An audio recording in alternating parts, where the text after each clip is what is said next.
Hello, welcome to another Ask Listening test.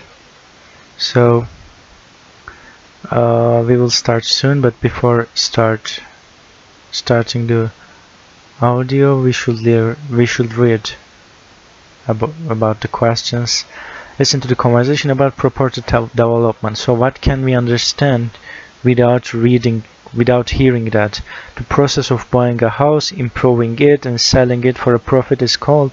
So this verse can easily be paraphrased. So be careful that type of sentence. Marcus states that people make money when they. Marcus warns that people often pay too much at auctions because they get. So they get how? There's verb here. He says that buyers need to. According to Marcus, is not always okay. I don't think that we can keep more in our mind when renovating a house. Suggest something. People advertise in newspapers. Buy his first house. Contacting the land registry if you find.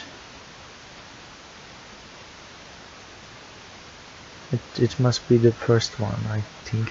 Okay. Let's start.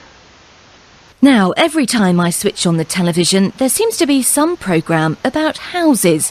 Property development, that is, buying houses, working on them to increase their value, and then selling them on again, seems like an attractive money-making opportunity to many people. But the property development is a difficult thing to get right. And in the studio today, we have Marcus Lawton, who is going to tell us a bit about where a lot of people make mistakes.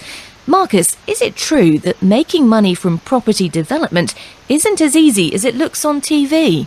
Absolutely.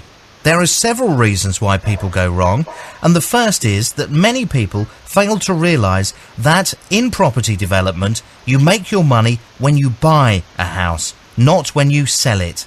If you spend too much money on a house, you'll never make a profit out of it. So you really need to learn how to haggle over the asking price. Every pound you can knock off is money in your pocket. Is buying a house at an auction a good idea? Oh, it is. It's a great way to pick up a bargain, but it's easy to get too excited about making a purchase, and you can end up paying more than a house is worth. It's important to give yourself a limit and stick to it. It's also tempting at auctions to buy a house that you know nothing about, and that's a real mistake too. You need to really do your homework before you make such a big purchase. What sort of things do you need to find out? All sorts. One important thing is the location. Property is always sought after if it's near a good school and has nice green areas nearby. People often assume that the best property to invest in is one that's in the nicest, smartest part of town. But you'll pay over the odds for a house there, and your profit margins won't be any bigger. Things like access to public transport and shops and services are actually far more important. You've also really got to consider how much the cost of refurbishing the place is going to be and how much you'll realistically get for the property once you're ready to sell it. Don't go overboard when doing the place up. Many people fall into the trap of trying to recreate their dream home, but you need to consider who is likely to want to live there in the future and what sort of decor and fitting they will need. A professional couple may want a nice finish, but if you plan to let it out to students, for example, there's no point spending a fortune on a nice kitchen or bathroom. So how can you ensure that you're getting a bargain? Look for the right seller. An estate agent will be able to tell you about anyone who needs a quick sale and will be prepared to sell for less. People might be moving abroad or getting a divorce, and those are the types of people who are more likely to accept a lower offer. Don't just rely on agencies either. Look at ads in the newspaper. People often advertise there if they want to keep their fees low. You can do a deal directly with them, and you won't have to go through an estate agent. And keep an eye open as you're driving around. If you see an old run-down house that looks as if it has potential, just knock on the door and ask if the owner has considered selling. That's how I bought my first house. It might seem a bit daunting, just going up to the door like that, but what's the worst that can happen? They can only say no.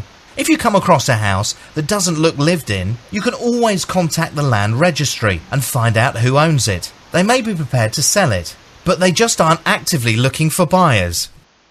Now, every time I switch on the television, there seems to be some programme about houses.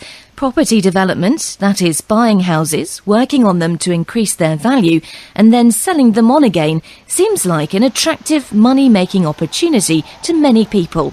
But the property development is a difficult thing to get right. And in the studio today, we have Marcus Lawton, who is going to tell us a bit about where a lot of people make mistakes. Marcus, is it true that making money from property development isn't as easy as it looks on TV? Okay, the last one is financials. Okay, check gaps. Seems true. Okay.